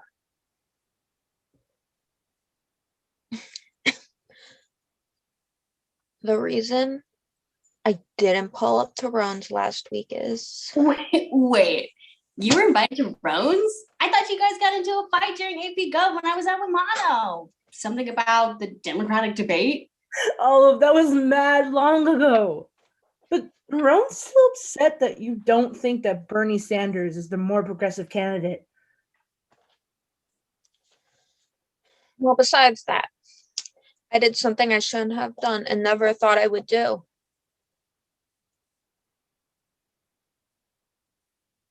I tried to kill myself. You tried to kill yourself? Yeah. I cut myself on my thigh like emo 11-year-olds do and then post a picture on Instagram. Like how Clementine did in middle school when Max Trosa gave Alexis McLean a higher TBH rating than her on his Snap story? Oh my God, I forgot about that. Wait, doesn't Clem go to that school in the village for mentally unstable kids now? Can you two just listen for 1 second? Yes, I never thought I would do that. I thought it was so dumb and attention seeker and deprecating, but I had been suffocating. I don't know how it started, but every day for the past few weeks, it's just been a mental struggle to breathe. But your brain doesn't breathe? Just listen. So I thought I could hurt myself physically instead. I thought it would maybe release something, and for a moment it did. In the first few seconds, I felt the nerve in my leg connect all the way to my brain and lift the weight that had been holding it down. I don't think that's how nerves work. Anyway, it was the most sublime feeling I had ever felt until I passed out and woke up in the hospital to find out I nearly struck a femoral nerve. And where even is that? Okay, just shut up. I'm trying to share my trauma and you two don't even have the attention spans to listen. I'm sorry, but if I'm being honest, I don't know if I can believe you. Yeah, facts. I just don't know what to do with this information. Don't you have like a therapist to talk to about this? I just thought I could tell my friends about it. I guess not. Whatever. I'm gonna go safe with Izzy. Have a good summer. Lucy gets up and begins to walk away angrily and loudly, trying to draw attention to herself. As she steps off the stoop, a red streak of blood on her back thigh is revealed. Did you get your period? No, dumbass. It's my cut. Take a picture. It'll last longer. Lucy exits. Talia and Olive sit for a few seconds.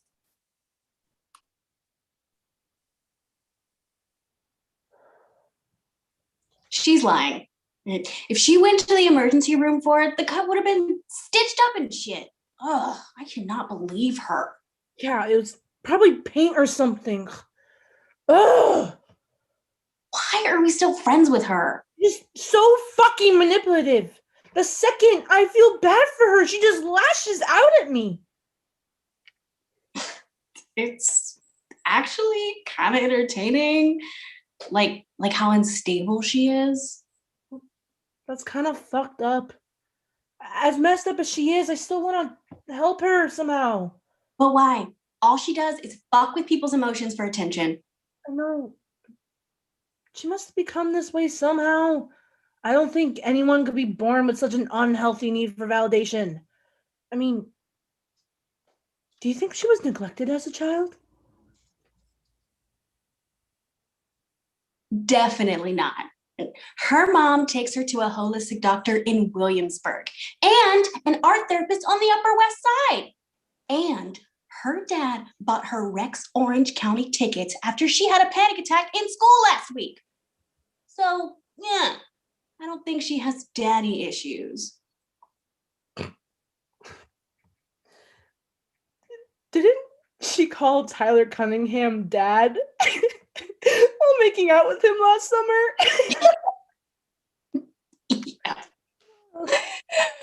Okay. So maybe she has an Oedipus complex. But still, she's a fucked up individual and shouldn't be taking out on the two people who are always there for her. You're right. I'm tired of doing so much for her and getting nothing in return. Why am I wasting my time? I should just drop her and hope it doesn't evolve into some petty argument. Yeah. And if anything, at least we have each other. I knew you wouldn't lash out at me for telling the truth. Lucy re-enters in a daze, holding one hand in a fist as if to hide something. Yo, is she got this new strand from her cousin in Cali that's mixed with organically grown shrooms harvested in Costa Rica. She swung me a joint of it, and this shit is hitting different. Do you guys want to smoke?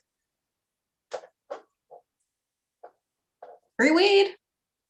And I promise you, if we ever get the chance to do shrooms, that we do it together.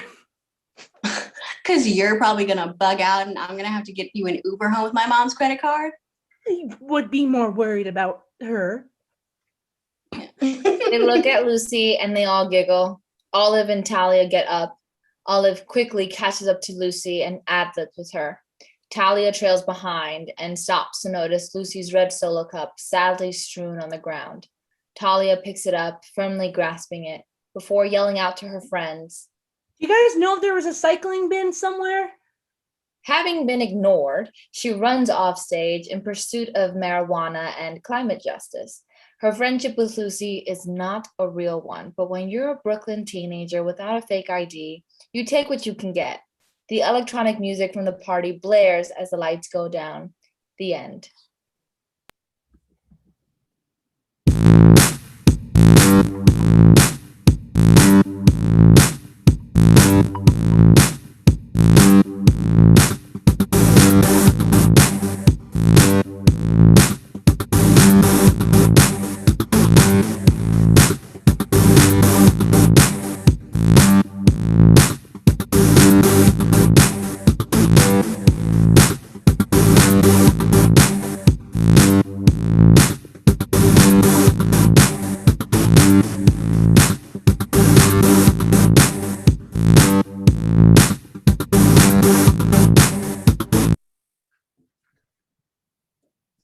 The Death of Daffodils by Hallie Stephenson. Scene 1. A worn cobblestone street in 1890s Picardy, France, canopied by dark, wet laundry drying off in the breeze. Each of the twin doorways of dwellings accompanying the path seem grayscale, uniform, and overshadowed by bruise-like clouds. A finishing school sits at the other end, its chimneys spewing thick, black heat. The space seems to lose its warmth the further out it goes, though up the street there are dapples of bright and welcoming green. And right there in the middle up the road is a shining glass greenhouse, impressing a glow-like haze upon the dim street, like the sun. The greenhouse itself is flush with plants of all shapes and sizes, some eager to burst out from the exhausted windows and moss-grown pipes. Cliques of poppies, lavenders, larkspurs, asters, and red poinsettias decorate the mishmash of pots outside, while an assortment of blue cactuses and freshly fed Venus flytraps perch by a bird feeder. Inside the greenhouse is such an unimaginable tangle of shrubs, mini trees, weeds, flowers, vines, doctored herbs, and overgrown crops that one could hardly breathe without toppling over a pitcher or two.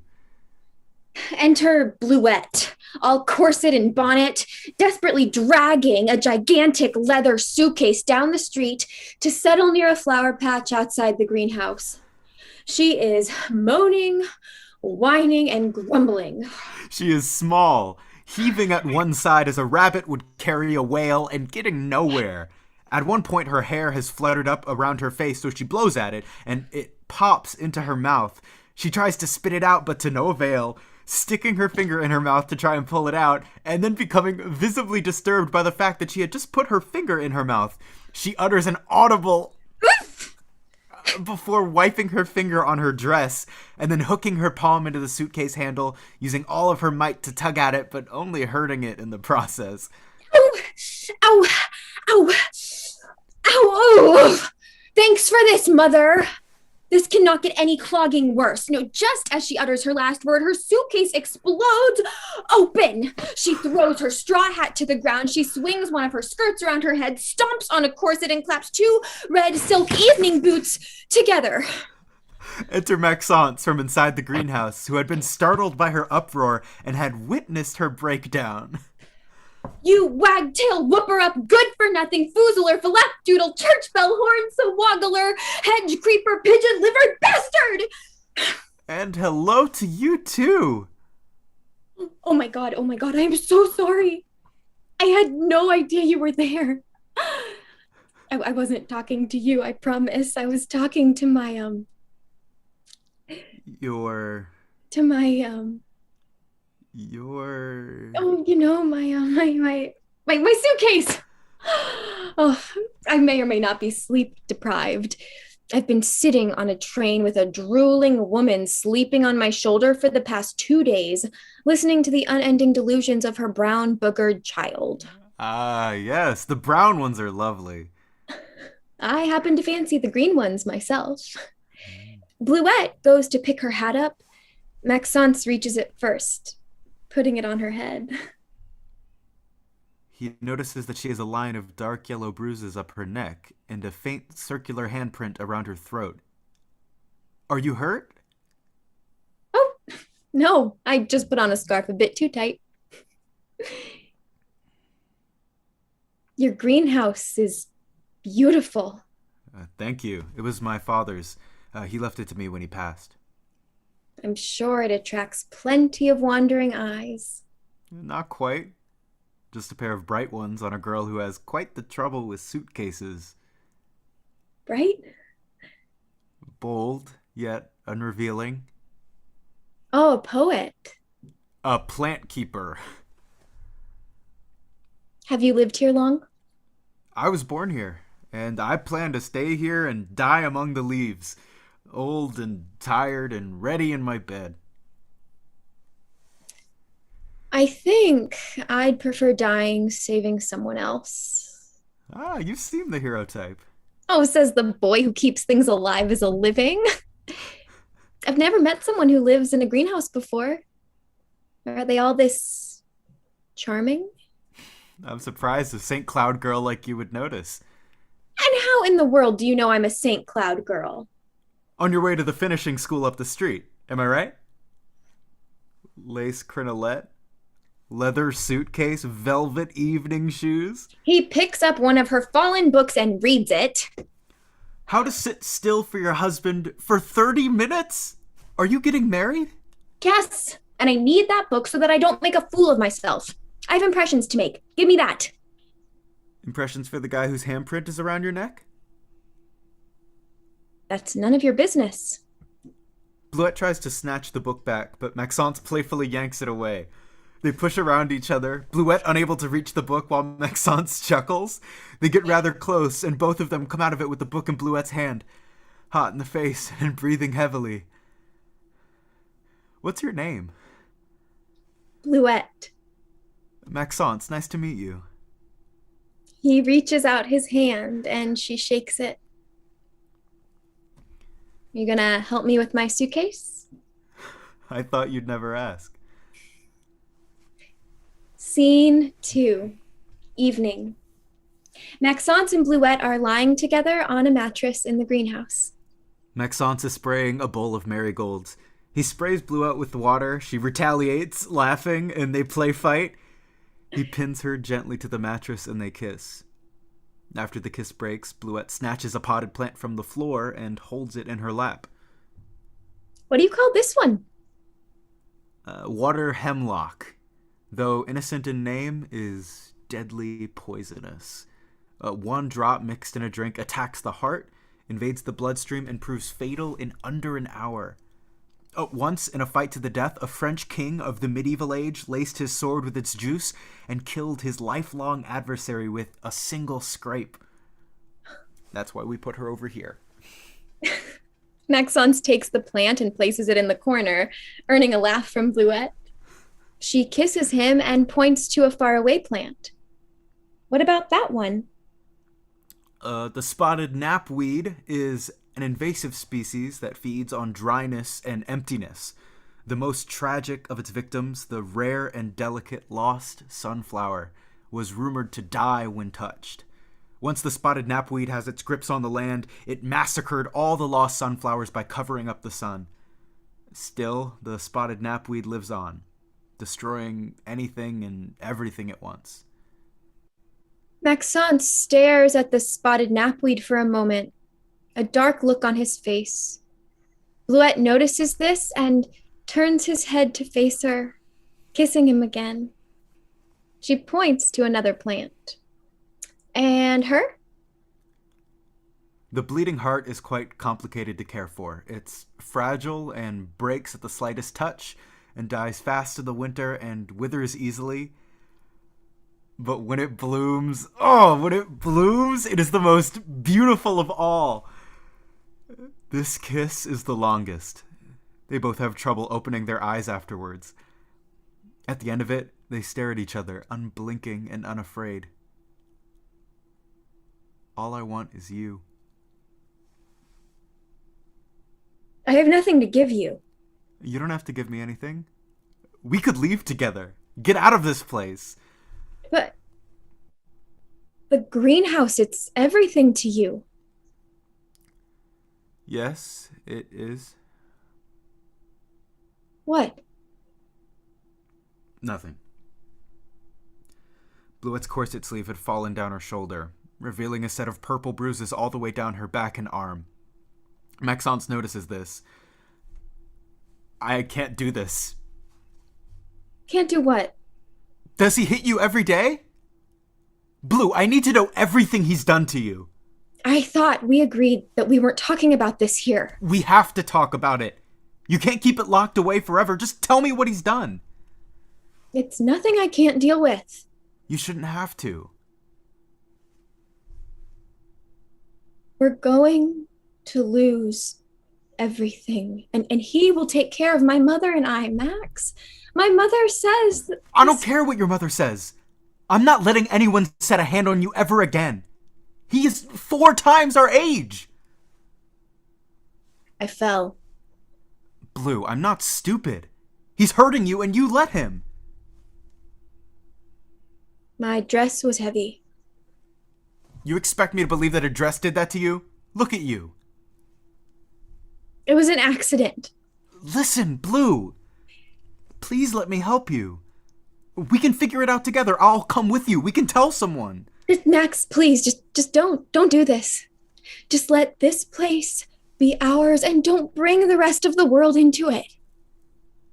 I have to do this. Max? It's your choice. It's not my choice. God, it might be hard for you to believe, but my mother expects this of me. A girl my age should be well married by now to someone who can take care of her. You wouldn't understand. Are you saying I can't take care of you? You know what I mean. Listen, I'm not a rich man, but whatever I have is yours.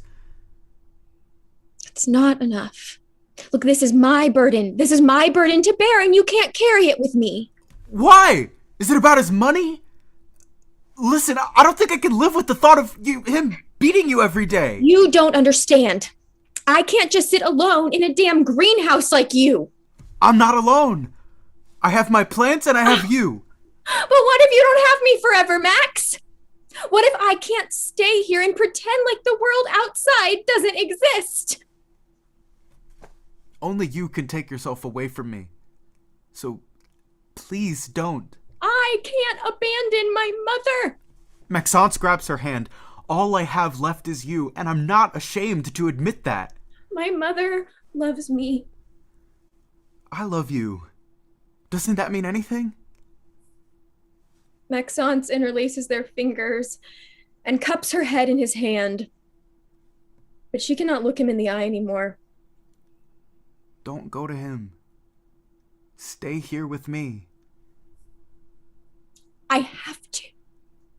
She rushes from the greenhouse, the door slapping shut behind her. Scene 3. Night. Bluette opens the door. Maxence is still in the same place that she left him.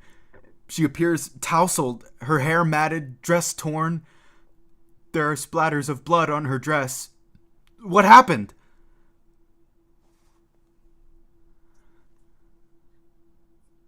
I didn't want him to hurt me.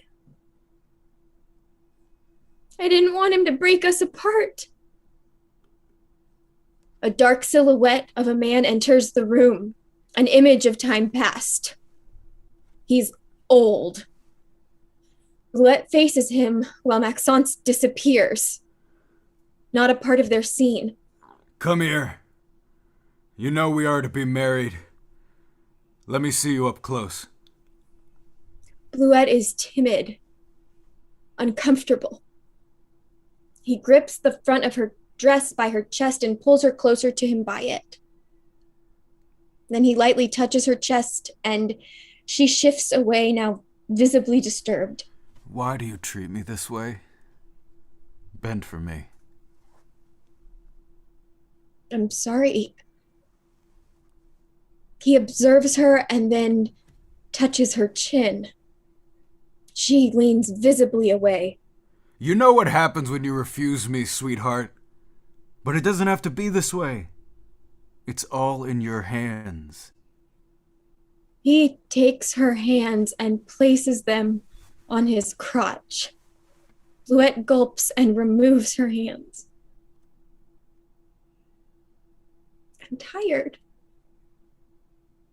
A moment of silence, then a slap. Bluette cradles her face, red on one cheek. She tries to hold back tears, but some fall anyway. Your mother told me you slept well. No tricks. See what you made me do? Silly girl. Now I need a drink. He pulls out a bottle of wine and a glass. He pours the wine into the glass and then gulps the entire fill down. He tongues his mouth, drool hanging off his lip. You have an ugly leaf stuck in your hair. Been sneaking off to that greenhouse to whore around with that dirt rat, no doubt. Back to the present. The man goes dark and Maxence comes back to life. What did he do to you? Blue, whose blood is this? Wouldn't leave me alone. Back to the past. Dirt rat? Filth! Pure stinking filth! Filthy, slimy street dogs, better off dead in a ditch! The man bursts out into laughter, slapping his knees. It seems he cannot stop laughing. The laughter is soon replaced with coughing, hacking sounds. Blood spurts out of his mouth and onto Bluette's dress. After a long moment, he is on the ground, collapsed, and reaching out to Bluette for help. She doesn't move. He sinks and sinks and sinks, choking. She stares at him. Back to the present. The man goes dark and Maxence comes back to life. I'll kill him. I'll kill the bastard. It's too late. I didn't mean to. I wanted him to leave me alone, Max. What did you use? The water hemlock. I'll say it was self-defense, but they won't believe me. It was. Blue, you did the right thing. No, I killed a man.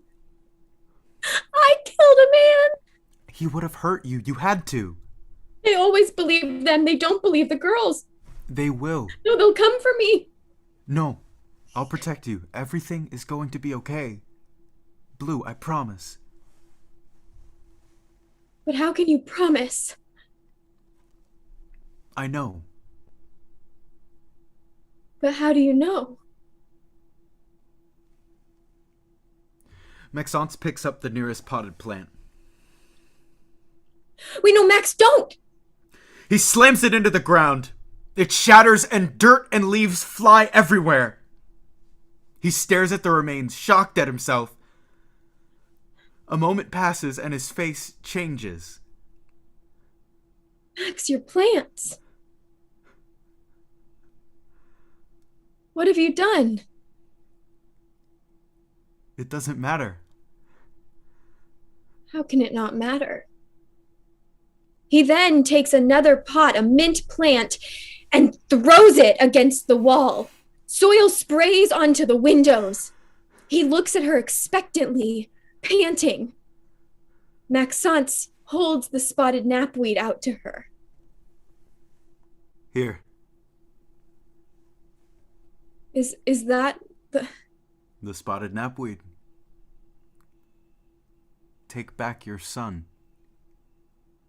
At this, she looks at the plant, and then at him, and then back at the plant. She takes it from him, and with fury, she smashes the spotted knapweed to the ground, the ceramic pieces of the pot splitting instantly. Then comes a symphony of wreckage, a parade of ruins as the two break more and more plants into pieces. Something about this breaks their pain apart. They embrace, surrounded by the remains of the plants and puddles of dirty water. Blackout.